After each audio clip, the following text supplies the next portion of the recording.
O Senhor esteja convosco. Ele está no meio de nós. Proclamação do Evangelho de Jesus Cristo segundo São Lucas. Glória a vós, Senhor. Naquele tempo, Jesus acrescentou uma parábola porque estava perto de Jerusalém.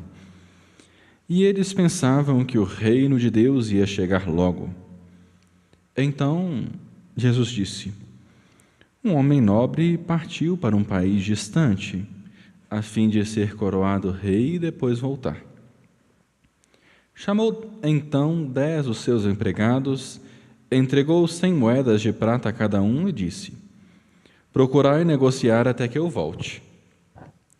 Seus concidadãos, porém, o odiavam e enviaram uma embaixada atrás dele, dizendo: nós não queremos que este homem reine sobre nós. Mas o homem foi coroado rei e voltou.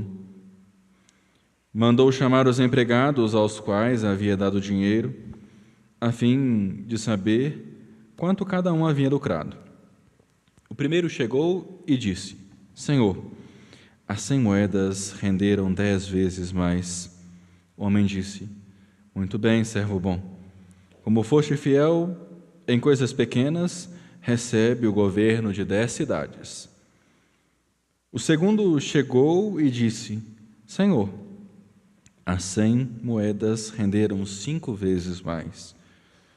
O homem disse também a este: recebe tu também o governo de 5 cidades. Chegou o outro empregado e disse: Senhor, aqui estão suas 100 moedas, que guardei num lenço, pois eu tinha medo de ti, porque és um homem severo. Recebes o que não destes e colhes onde não semeastes. O homem disse: servo mau, eu te julgo pela tua própria boca. Tu sabias que eu sou um homem severo, que recebo o que não dei e colho o que não semeei. Então, por que tu não depositastes meu dinheiro no banco? Ao chegar, eu o retiraria com juros. Depois disse aos que estavam aí presentes: tirai dele as 100 moedas e dai-as àquele que tem 1000. Os presentes disseram: Senhor, esse já tem 1000 moedas. Ele respondeu: eu vos digo, a todo aquele que já possui será dado mais ainda, mas aquele que nada tem será tirado até mesmo o que tem. E quanto a esses inimigos, que não queriam que eu reinasse sobre eles, trazei-os aqui e matai-os na minha frente. Jesus caminhava à frente dos discípulos, subindo para Jerusalém. Palavra da salvação. Glória a vós, Senhor.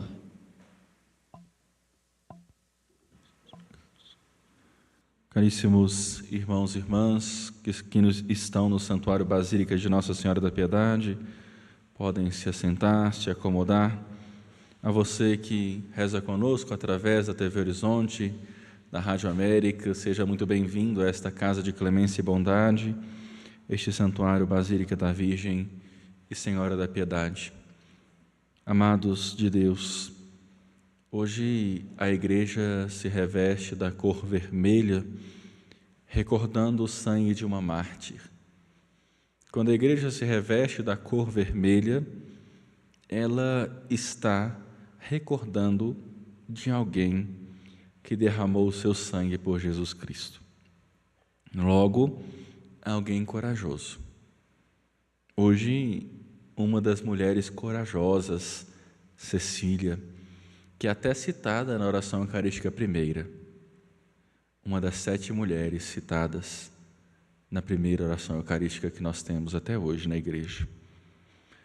Por mais que nós saibamos que a oração eucarística primeira não é a mais antiga, mas sim a segunda, que às vezes nós rezamos como de costume porque é a menor, mas é a mais antiga, a que vem também bem próxima do tempo dos apóstolos, como um texto apostólico de oração e de louvor. Amados, quando celebramos a memória de Santa Cecília, a padroeira dos músicos, nós rendemos graças a Deus por todos os músicos, todas as pessoas que gastam o dom da sua voz, os instrumentistas, aqueles que se dedicam a esta arte que é tocar, a esta arte que é cantar. Cecília, então, é a padroeira dos músicos, porque mesmo no momento de seu martírio, onde estavam tentando assassiná-la, ela cantava os louvores do Senhor. Diz que quem canta os males espanta, né? Uns cantam bonito, como Jéssica e Yara, que tem a voz que encanta o nosso coração e que também nos ajuda a rezar, como outras vozes também aqui do santuário, que de antemão agradeço por toda a ajuda e o serviço que eles prestam a este santuário, como prestadores de serviço, colocando os dons deles aqui, nesse santuário basílica de Nossa Senhora da Piedade.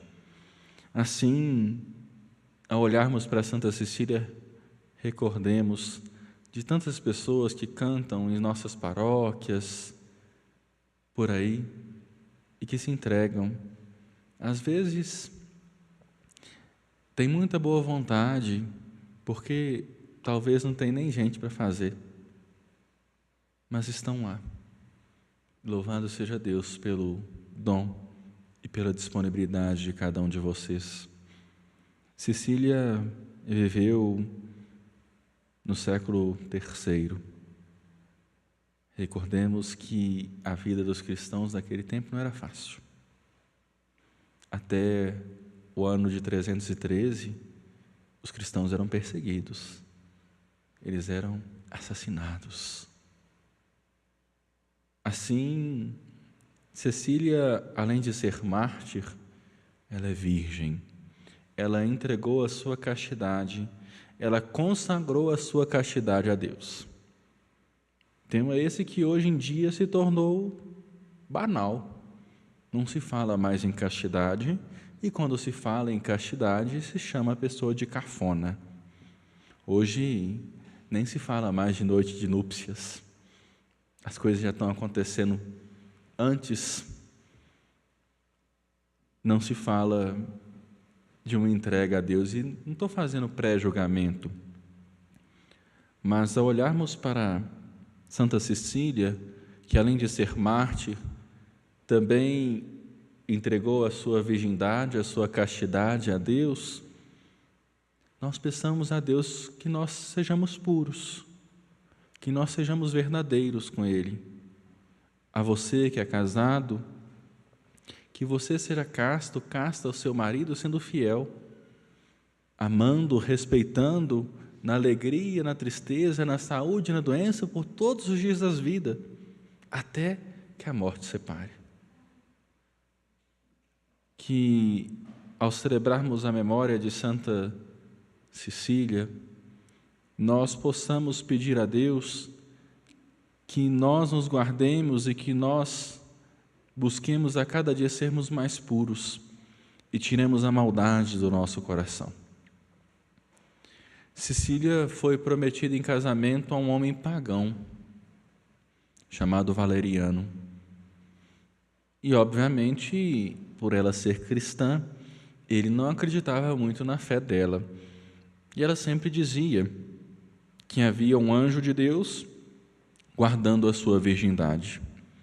E esse homem não havia, não o via, não viu o anjo.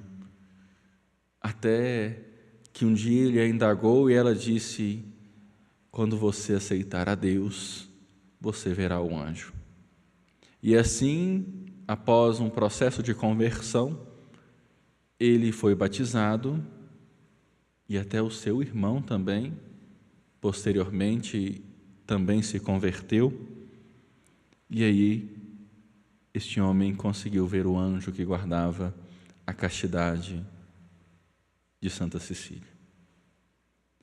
Assim, meus irmãos e minhas irmãs, por ela ser cristã e ser perseguida, decretaram que ela fosse assassinada, asfixiada, prenderam-na num quarto num cômodo onde ela não iria conseguir mais respirar. Mas mesmo assim, em meio de fumaça e de diversas outras intempéries que poderiam matá-la, ela ainda resistiu, a ponto de precisarem dar 3 machadadas em seu pescoço e mesmo assim não conseguirem decapitá-la até ela morrer agonizando. Esta é a história de Cecília, que derramou o sangue dela porque não queria abrir mão daquele que sempre foi casto, o Cristo Jesus, e que inspirou nela esse dom da castidade. E assim, mesmo ela sofrendo, ela cantava os louvores do Senhor. Que assim nós também, por mais que às vezes estejamos em nossas noites escuras, em nossos desafios, nós possamos nos entregar a Deus, assim como Cecília se entregou, louvando na alegria, mas louvando também no momento de sua morte. Assim, meus irmãos e minhas irmãs, o Evangelho de hoje traz algo bem parecido daquilo que nós ouvimos no domingo. Aqueles que foram à missa domingo ouviram a parábola dos talentos. Um recebeu 5, outro recebeu 3, outro recebeu 1. Aqui Jesus estava a caminho de Jerusalém, nós sabemos muito bem o que aconteceu com ele lá. Jesus estava dizendo para aqueles homens que estavam achando que o reino de Deus estava bem próximo. O reino já estava diante deles e eles mal sabiam. Sabiam de nada, inocentes. Assim, Jesus conta uma história de um homem nobre que ia ser consagrado como rei, e assim partiu e deu aos empregados 100 moedas de prata. Aqui não são 5 talentos, não são 3 e não são 1, mas deu aos 10, a cada um a mesma quantia. Aí você pode perguntar para mim assim: padre, mas em que história que eu vou acreditar? Na de Mateus ou na de Lucas? Qual que é verdade? Depois vocês podem assistir, porque a gente estuda teologia e filosofia, mas a gente também vive de cultura, né? Tem um filme muito interessante chamado Narradores de Javé, que é a narrativa de um povo que queria escrever a história do seu povoado, porque esse povoado poderia ser extirpado. E assim é a Sagrada Escritura. Os discípulos de Mateus chegaram e escreveram essa história dos talentos. Os discípulos de Lucas disseram a ele a mesma história, mas de uma forma um pouco diferente. Porque ninguém inventa, a gente só aumenta. Mas a essência da palavra de Deus, que é a história de um povo, é sagrada.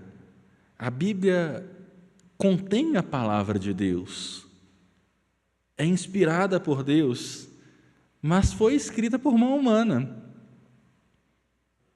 E assim nós percebemos a beleza das histórias. A verdade são os talentos que são entregues a cada um de nós e que nós podemos escolher se o escondemos, se o enterramos ou se o multiplicamos. Nós sabemos o quanto nós podemos render para o reino de Deus. Nós sabemos o quanto nós podemos entregar a Ele, não como moeda de troca, não como interesse, não como aquele povo malvado que não gostava daquele homem que ia ser rei e começou a querer difamá-lo. Não queremos ele como rei. Não. Mas todos nós temos os nossos talentos. Estamos aqui hoje rezando pelos músicos no dia deles, Louvado seja Deus pelo talento deles. Mas se eles não buscarem se preparar, estudar, aprimorar, eles vão caducar. E assim é a nossa vida. Assim são os nossos dons. Todos nós recebemos dons. Mas às vezes nós preferimos enrusti-los, escondê-los, fazer serviço de avestruz, esconder a cabeça na terra, mas o corpo inteiro fica para fora exposto. A escolha é nossa. Nós queremos render os nossos dons ao reino de Deus? Quantas coisas nós podemos servir em nossa paróquia, onde nós estamos, e nós simplesmente só queremos ficar sentadinhos no banco da missa no domingo, de braço cruzado e ainda criticando o que os outros estão fazendo. Quer uma igreja melhor? Comece por si. Dê o exemplo. Hoje nós celebramos uma mártir. Martiria, do grego, significa testemunha. Qual o seu testemunho na igreja? Qual o seu testemunho na sociedade? Qual o seu testemunho no seu trabalho? Antes de ser padre, eu trabalhei 5 anos em órgão público. Em órgão público é assim, tem gente que vê uma garrafa num lugar, não tem capacidade de tirá-la do lugar. Isso não é minha atribuição. Eu não recebo para isso. Poxa, coloquemos os nossos dons a serviço. Vai quebrar a mão? Vai mudar a sua vida? Qual o testemunho que você dá no seu trabalho? Você olha para as pessoas olham para você e te enxergam como uma pessoa carrancuda, que maltrata todo mundo, ou alguém que é acolhedor, que abraça, que é próximo? Qual o Cristo que você está anunciando no seu trabalho? Agora, mais difícil, qual o Cristo que você está anunciando lá dentro da sua casa, com as pessoas que comem 1 quilo de sal com você e sabem suas qualidades, mas seus defeitos? Dentro da igreja, qual o testemunho que você dá? Ou só fica criticando, puxando o carro para trás? Esses são os talentos, essas são as moedas. Jesus estava indo para Jerusalém, assim como este rei, que eles queriam que ele não fosse eleito rei, Jesus também foi para a cruz como rei, mas um rei como um servo, que se entrega, que sofre.